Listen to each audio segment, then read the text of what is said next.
Anthony Davis isn't the only high-profile player up for grabs this trade season in Memphis. The Grizzlies, of course, are looking to move Mike Conley and Marc Gasol, and they may have a one-stop shopping scenario option in the Toronto Raptors. Jake Fisher of SI.com reported today the Raptors called offering to trade all-star Kyle Lowry and injured big man Jonas Valanciunas, who's nearing a return, for the two big-ticket stars in what would be a swing for the fences, win the East right now kind of move. If you're the Raptors, would you do this?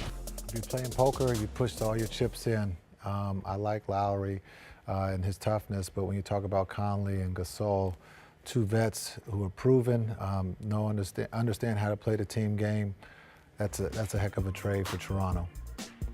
I have a tough time answering this one. I really do, because of chemistry, because of Valanciunas' age right now.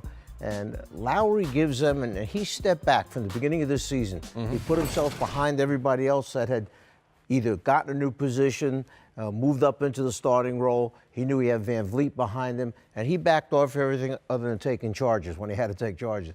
I'm not sure you want to mess with that, even though Conley, Gasol, proven players, been in a lot of wars together. That's a hard one for me to pull the trigger on. It's really interesting because I think Kyle has struggled some in his last 10 games or so to make shots, which sometimes makes me worry about him physically. He's had some ongoing injury issues. Mike Conley, being 31 years old, coming off an Achilles injury, obviously is a concern. The long-term value of that, I'm not sure of.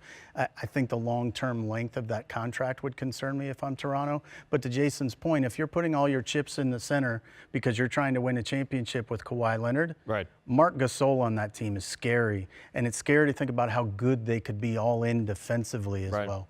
Well, and it may be a moot point because Shams Charania is reporting tonight that the Charlotte Hornets are in talks with the Grizzlies to pick up Gasol from Memphis. No word yet on what other players might be moving back and forth between the two cities, but something else to keep an eye on tonight.